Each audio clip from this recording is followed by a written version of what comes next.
नमस्कार दोस्तों। तो आइए आज की कहानी शुरू करते हैं।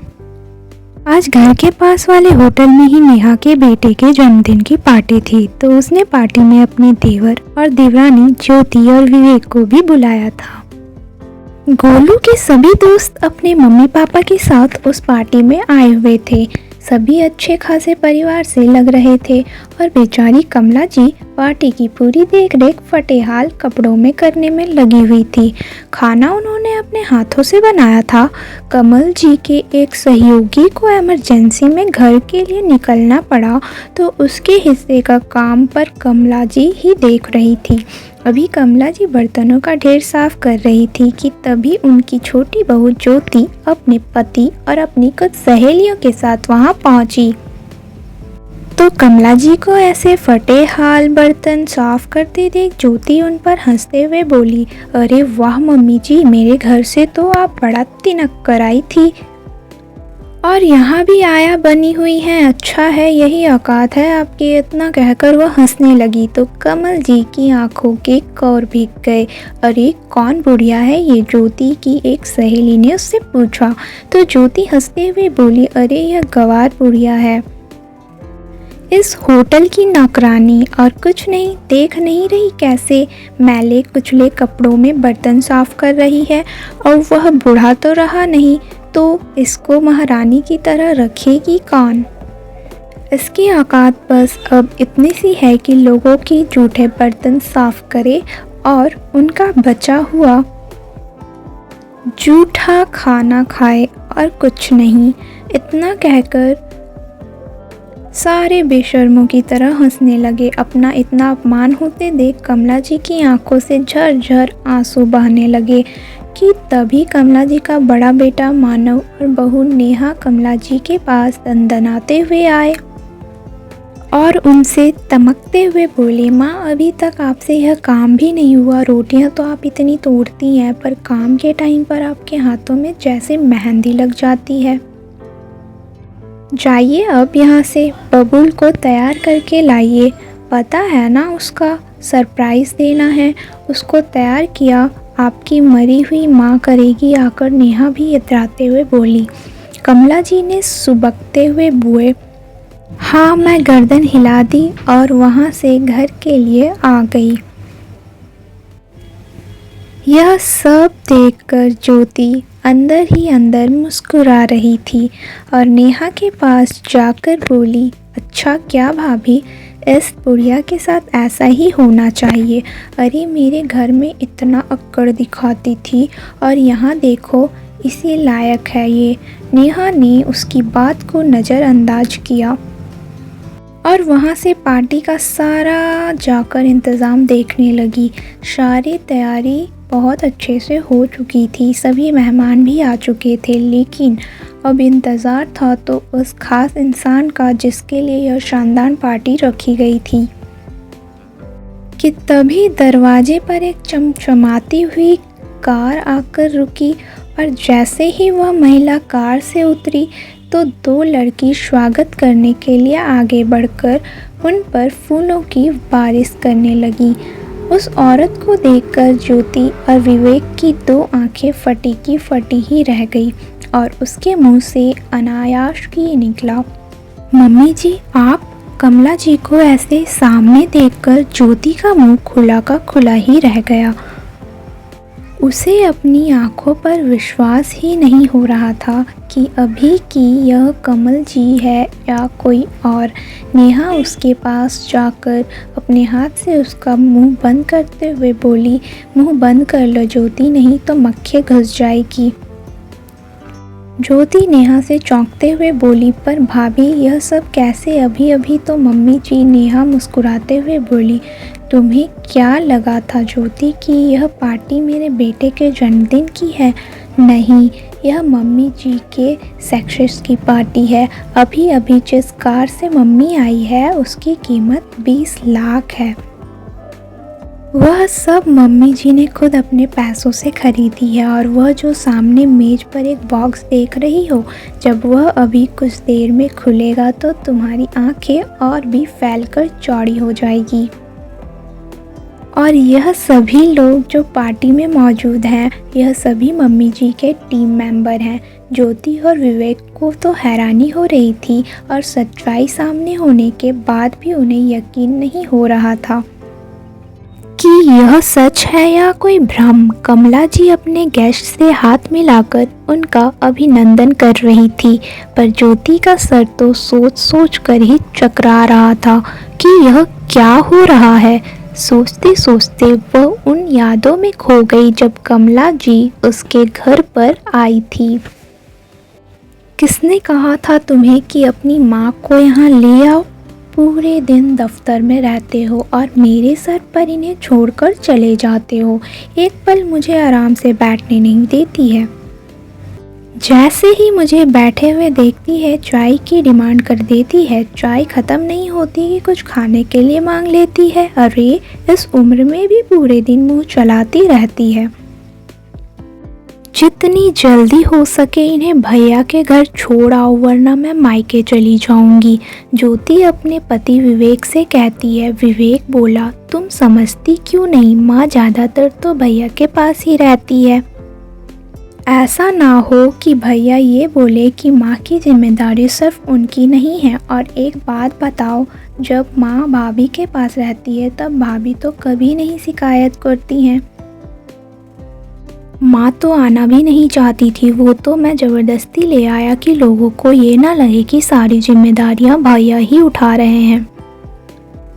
ज्योति बोली, जो भी है मैं उनके साथ एक छत के नीचे नहीं रह सकती, पूरे दिन मुझे परेशान करती है। विवेक बोला, अब वो खाली बैठी रहेगी तो कुछ ना कुछ तुम्हें कहेगी ही। अब माँ के साथ कैसे समय बिताना है ये तुम जानो, मुझे और भी काम है। इतना कहकर विवेक ऑफिस चला गया। ज्योति अपनी माँ कल्याणी जी को फ़ोन की और अपनी सारी परेशानी बताई। वो बोली, दामाद जी ने तो तुम्हें अच्छा उपाय बताया है, फिर तुम उस उपाय पर क्यों नहीं अमल करती हो? ज्योति आश्चर्य से बोली, उपाय? कौन सा उपाय बताएं? कल्याणी जी हंसते हुए बोली, सुना नहीं तुमने, दामाद जी बोले उनकी माँ खाली बैठी रहती है तभी तुम्हें परेशान करती है। तुम अपनी सास को किसी न किसी काम में उलझाए रखो और बोलो उसे ये काम करोगी तभी खाने पीने के लिए मिलेगा। अरे पगली, जब तक है अपने घर के काम करवा ले और अपनी काम वाली से अपनी सेवा करवा ले, बस इतनी सी तो बात है। ज्योति हंसने लगी और बोली, हाय माँ, मैं उनकी बातों को नहीं समझी, पर आप कितनी जल्दी समझ गई। अब आज से ही अपनी सास की ट्रेनिंग शुरू करती हूँ। दिन रात बैठकर मुझे काम करवाती थी, अब बताती हूँ मैं इस बुढ़िया को कि काम किसे कहते हैं। थोड़ी देर बाद ज्योति के साथ कमला जी ने आवाज़ लगाया, बहू ओ बहू, चाय बन गई हो तो पिला दो। ज्योति जाकर बोली, मम्मी जी अब चाय कैसे बनाऊँ, सारे बर्तन गंदे पड़े हैं। आप ऐसा क्यों नहीं करती, थोड़ी सी मेरी मदद कर दीजिए तो मैं आपको गर्मा गर्म चाय पिला दूँ। कमला जी बोली, बहू मैं तुम्हारी क्या मदद कर सकती हूँ? ज्योति ने कहा, आप फटाफट बर्तन धो दीजिए, तब तक मैं दूसरे काम निपटा लेती हूँ, क्योंकि आज रमा काम वाली भी देर से आएगी तो मिलजुल कर काम करना पड़ेगा। माँ जी का मन तो नहीं था, क्योंकि बिना चाय के वो तो बिस्तर से भी उतरना नहीं चाहती थी, पर आज उन्हें उतरना पड़ा। जैसे ही उन्होंने बर्तन धोए, ज्योति बोली, मम्मी जी मैं चाय बनाती हूँ, तब तक आप मशीन से कपड़े निकाल कर बाहर सुखा दीजिए। ज्योति ने बड़ी चालाकी से कमला जी से एक एक करके सारे काम करवाए। देखते ही देखते 11 बज गए। कमला जी को बहुत जोरों की भूख लगी। तभी ज्योति चाय लेकर आई। लीजिए मम्मी जी चाय। कमला जी बोली, बहू अब चाय रहने दो, मुझे कुछ खाने के लिए दे दो। देखो 11 बज गए हैं, सुबह 8 से मैं कुछ ना कुछ काम कर रही हूँ, मेरी आदत नहीं है इतना काम करने की। बड़ी बहू हो तो मुझे हिलने भी नहीं देती थी। ज्योति रसोई में जाकर रात की रोटी सब्जी लेकर आई और बोली, मम्मी जी अब नाश्ता बनाने में तो टाइम लगेगा, आप ऐसा कीजिए ये रात की 2 रोटी और सब्जी बची है उसे ही खा लीजिए। इतना कहकर वह अपने कमरे में आराम करने चली गई। अब ये रोज़ की बात हो गई थी। ज्योति घर के सारे काम कमला जी से करवाती थी और जब रमा आती थी तो अपने निजी काम उससे करवाती थी। एक रोज़ राम ज्योति के सर में तेल लगा रही थी, तभी कमला जी उसके कमरे में आई और बोली, रमा तुझे तो घर के काम के लिए रखा गया है और तू यहाँ बहू के सर दबा रही है। तेरा काम सुबह से शाम तक मैं करती हूँ और तू बैठकर बस तनख्वाह लेती है। आने दे मेरे बेटे को, मैं सारी बात बताऊँगी। रमा ज्योति को बोली, देखो भाभी मुझे ये सब सुनने की आदत नहीं है। आपको घर के काम मुझसे करवाने हैं या अपने काम करवाने हैं ये तय कर लो। अगर दोनों काम करूँगी तो पैसे ज़्यादा लूँगी, वरना मुझे काम की कोई कमी नहीं है। इतना कहते हुए रमा वहाँ से निकल गई। ज्योति गुस्से में कमला जी की बोली, बिना लॉक किए मेरे कमरे में आने की हिम्मत कैसे हुई और बिना खराब हो गया? दिमाग खराब हो गया है क्या? आपने क्यों उससे ये सब कहा? अगर वो काम छोड़ देगी तो घर के काम करने के लिए क्या आपकी लाडली बहू आएगी और यहाँ रहकर बस रोटी तोड़ने से अच्छा है हाथ पैर हिलाया कीजिए। बड़ी भाभी ने आपको बिगाड़ कर रख दिया है, पर मेरे घर में ये सब नहीं चलेगा। अब जाइए मेरे लिए चाय बना कर लाइए। कमला जी बोली, बहू तुम मुझसे कैसे बात कर रही हो?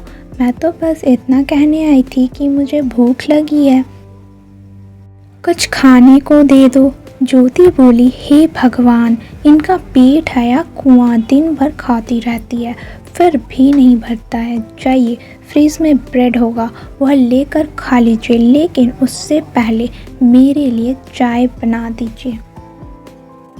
आपकी बातों से मेरा सर दर्द होने लगा है। कमला जी चाय बनाने के लिए चली गई। फिर चाय बनाकर पहले बहू को दी और रसोई में जाकर ब्रेड और चाय से अपनी भूख मिटाने लगी। तभी कल्याणी जी का फ़ोन आया। ज्योति बोली, माँ मेरी सास तो भुक्खड़ है, दिन रात बस खाती ही रहती है। वो बोली, अब क्या करूँगी बेटा, गांव की औरतें ऐसी ही होती हैं, 2 रोटी में उनका पेट कहाँ भरता है। जब तक उन्हें भाग दाल चोखा या खट्टा दलिया ना खाने को दो उनका पेट नहीं भरता है। दोनों माँ बेटी इतनी ही की बातें सुनकर कमला जी की आंखें भर आई, क्योंकि बेटा भी माँ पर ध्यान नहीं देता था।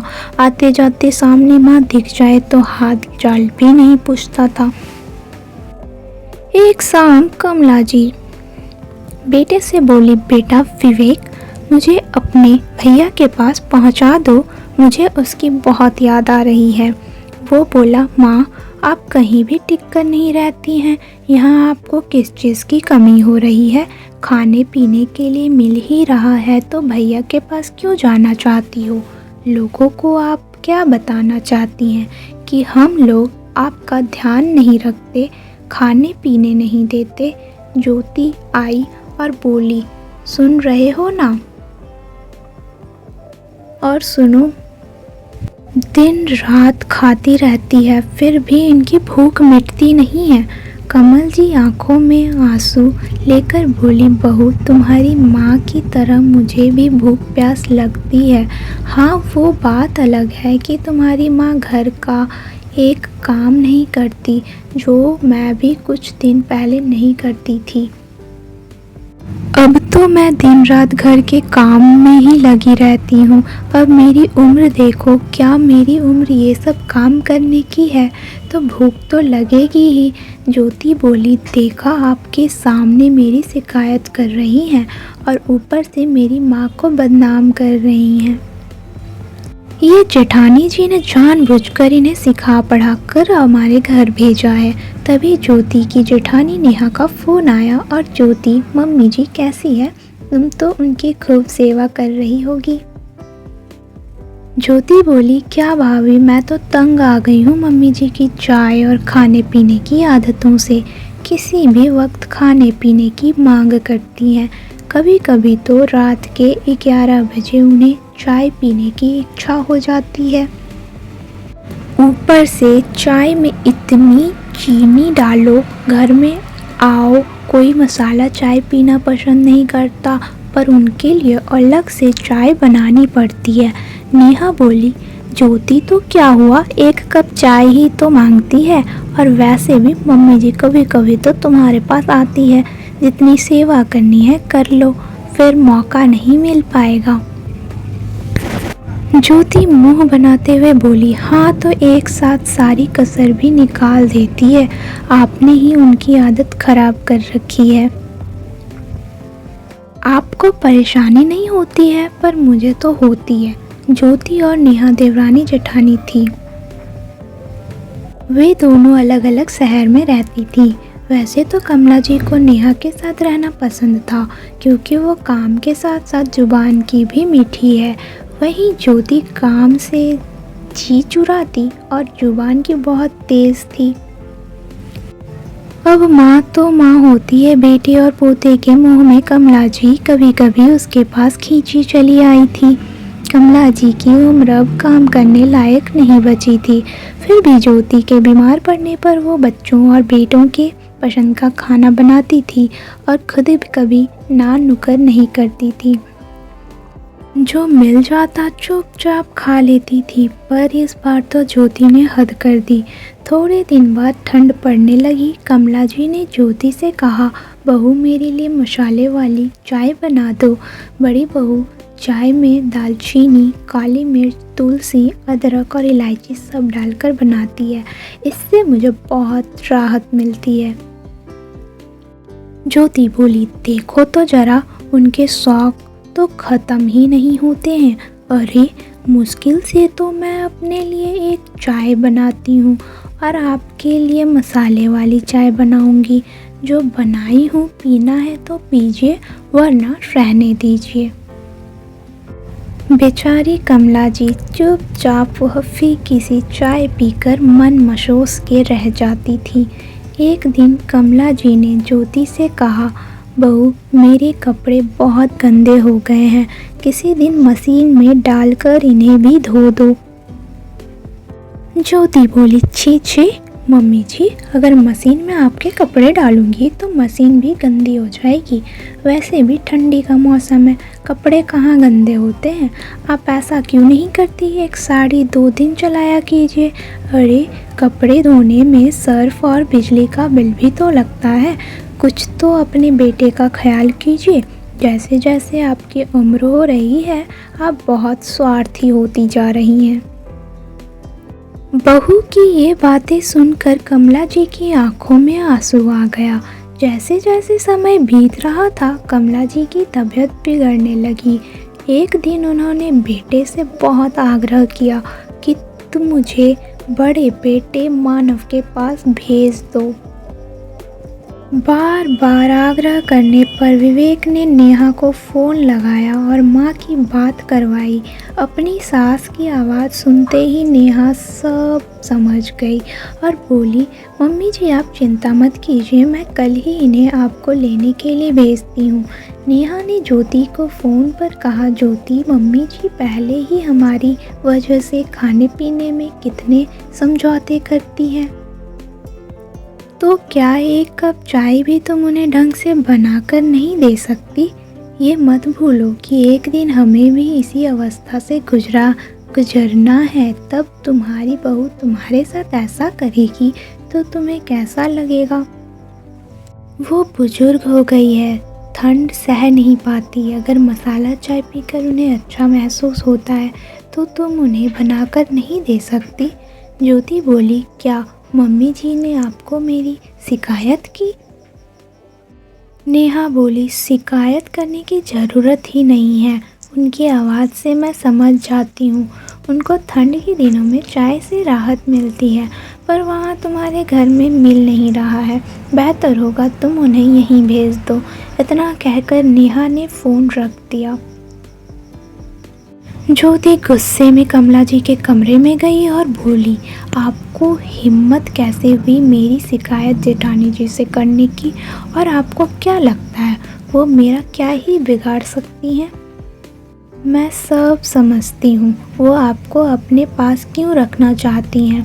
अरे ससुर जी के पेंशन का पैसा वहीं के उन्हीं के अकाउंट में रखा रहता है, और गांव से जो कुछ भी आता है उसकी जानकारी भी जेठ जी रखते हैं। मैं कहती हूँ ये आपके बेटे नहीं, फिर आप इतना भेदभाव कैसे कर सकती हैं? कमला जी रोते हुए बोली, बहू ये कैसी बातें कर रही हो, दोनों बच्चे मेरे ही हैं। पर सही कहते हैं लोग, संगति में साधु भी दानव बन जाता है। मेरे दोनों बच्चे एक जैसे थे, पर तुम्हारे साथ रहकर विवेक माँ का सम्मान करना भूल गया। पर मैं माँ हूँ, गलत बात कैसे बर्दाश्त कर सकती हूँ। अब मैं तुम लोगों के दरवाजे पर कभी नहीं आऊँगी। इतना कहते हुए कमला जी अपने कमरे में जाकर रोते रोते सो गई। रात में जब विवेक घर लौटा तो ज्योति ने सारी बात बताई। वो बोला, मैंने तुमसे कहा था थोड़ा सब्र से काम लो।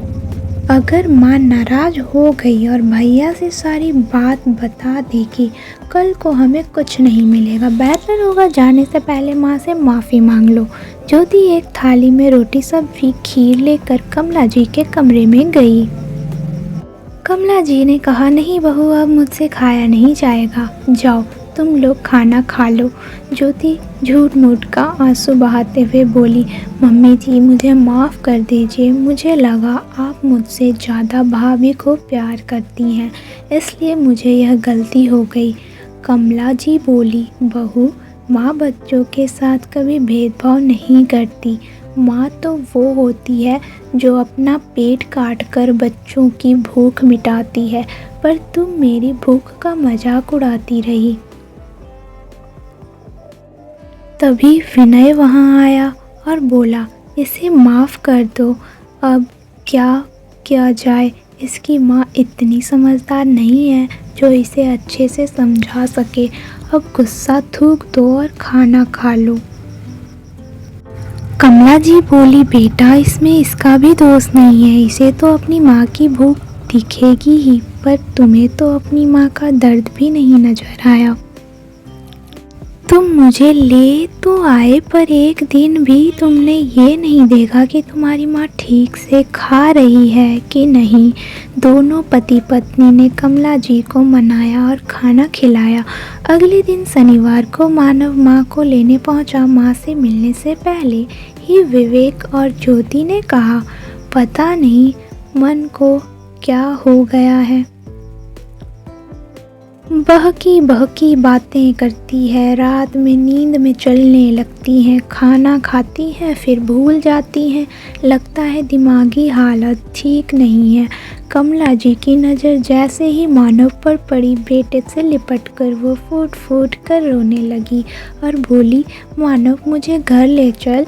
माँ के चेहरे को अपने हाथों में भरकर मानव बोला, माँ मैं आपको लेने ही आया हूँ, नेहा आपकी राह देख रही है, चलिए चलते हैं।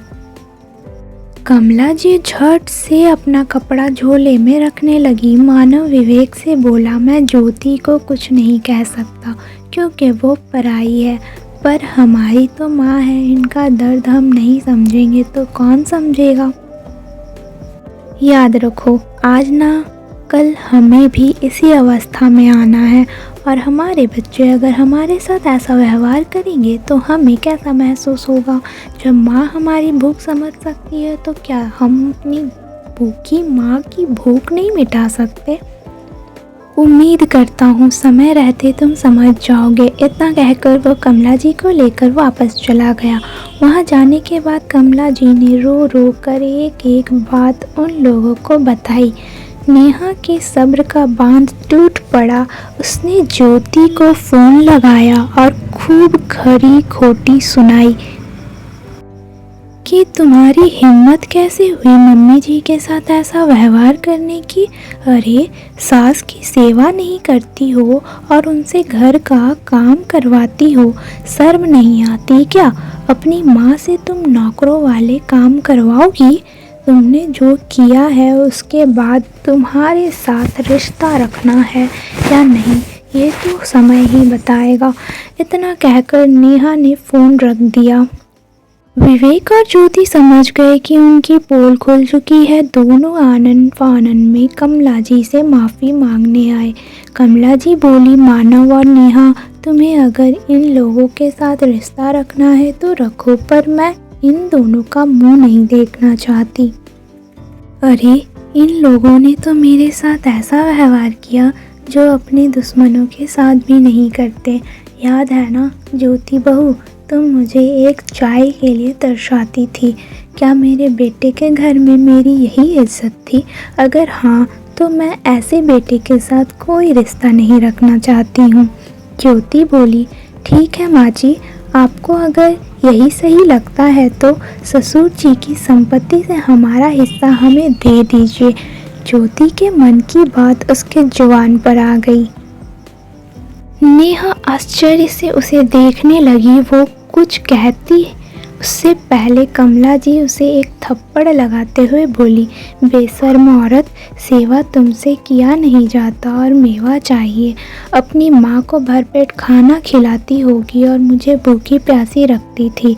ये सब शिक्षा तुम्हारी माँ ने दिया है ना। अब अगर तुम्हें संपत्ति चाहिए तो जाओ अपनी माँ से मांगो। देखती हूँ तुम्हारे भाई भाभी तुम्हारे मायके की संपत्ति तुम्हें देते हैं कि नहीं। उधर से तुम्हें कुछ नहीं मिलेगा। विवेक बोला, माँ आप ऐसा कैसे कर सकती हैं? और भैया आपने ही ये सब माँ को सिखाया है ना। आप सब कुछ अकेले हड़पना चाहते हैं। आप इतना गिर जाएंगे मैंने सोचा भी नहीं था। मानव बोला, विवेक मेरी बात सुनो। मानव अभी विवेक को समझा ही रहा था कि कमला जी ने एक जोर का थप्पड़ बेटे को लगाया और बोली, नालायक, अपनी पत्नी के साथ रहते रहते तू भी उसके जैसा ही हो गया है। अपने राम जैसे भाई पर लांछन लगा रहा है। अरे इसने तो आज तक संपत्ति की बात नहीं की, बस अपना फर्ज ही निभाता आया। पर तुम दोनों इतने लालची हो मैं सोच भी नहीं सकती। याद भी नहीं होगा तुमने मुझे एक एक दाने के लिए तरसाया और मैं कितनी बार रोई हूँ। और आज तुम्हें संपत्ति चाहिए, नहीं मिलेगा तुम्हें एक फूटी कौड़ी भी। इतना कहकर कमला जी ने उनसे मुंह फेर लिया। बेटे बहू के घाव से अब कमला जी खोई खोई सी और परेशान रहती और अपने कमरे में पति की तस्वीर के आगे रोती रहती। नेहा उन्हें समझाने की कोशिश करती पर उसे भी वो अपने कमरे से बाहर जाने को बोल देती कि मुझे अकेला छोड़ दो। एक दिन नेहा मोबाइल में देखकर कुछ बना रही थी तो यूट्यूब पर उसे एक अपनी सास की ही उम्र की लेडी दिखी जो रेसिपी बनाना सिखा रही थी। तभी उसके दिमाग में भी आइडिया आया कि यह सब तो मम्मी जी को बहुत अच्छे से बनाना आता है, तो क्यों ना वह भी इन सब यही सोचकर उसने अपने पति मानव से बात की और दोनों ने मिलकर कुछ सोचा। फिर मानव माँ से रोज जिद करके कुछ न कुछ रसोई में बनवाने लगा। कमला जी रेसिपी बनाती थी तो नेहा चुपके से रेसिपी बनाते समय सब रिकॉर्ड कर लेती थी और बाद में अपनी वॉइस ओवर करके उस वीडियो को यूट्यूब पर डालना शुरू की। लॉकडाउन का टाइम था तो लोग सभी अपने घर में ही होते थे, जिस कारण उनकी वीडियो बहुत जल्दी वायरल होना शुरू हुई और लोगों को बहुत पसंद आने लगी। और आज कई सालों के बाद मम्मी जी को यूट्यूब की तरफ से एक गोल्डन प्ले बटन मिला था। उसी की सक्सेस में नेहा और मानव ने पार्टी रखी थी और जो गेस्ट थे ये सब आसपास वाले मम्मी जी के सब्सक्राइबर थे। जो उनकी खुशी में शामिल होने के लिए आए थे। कमला जी के पास आज सब कुछ था। वह अकेली होकर भी आज इतनी काबिल थी कि उन्हें किसी के सहारे की या अपने किसी भी बेटे बहू की मदद की ज़रूरत नहीं थी। और यह सब मानव और नेहा की वजह से हुआ था। यह सुनकर तो ज्योति सच में ही बेहोश हुई जा रही थी कि उसने कैसे हीरे जैसे सास को ठोकर मार दी। अगर उसने यह सब नहीं किया होता तो आज यह सब कुछ उसका होता। लेकिन फिर चौंकते हुए बोली, लेकिन पर भाभी, मम्मी जी खाना क्यों बना रही थी? नेहा मुस्कुराते हुए बोली, तुम तो अच्छे से जानती हो कि मम्मी जी अपने गेस्ट को भगवान समझते हैं और उनके सब्सक्राइबर्स ने ही उनसे रिक्वेस्ट की थी कि वह पार्टी में उनके हाथ का ही खाना खाना चाहते हैं। इसलिए मम्मी जी ने सारा खाना अपने हाथों से बनाया है और तुमने उन्हें नौकरानी समझ लिया था। कितनी बेवकूफ़ हो ना तुम। इतना कहकर नेहा, मानव और कमला जी ने मिलकर केक काटा और फिर प्ले बटन की ओपनिंग की। सभी लोग कमला जी खुशी से नाच रहे थे, मगर वहीं ज्योति और विवेक बस हाथ मलते हुए एक कोने में खड़े सारा तमाशा देख रहे थे। उनके पास आज पछतावे के सिवा और कुछ भी नहीं बचा था।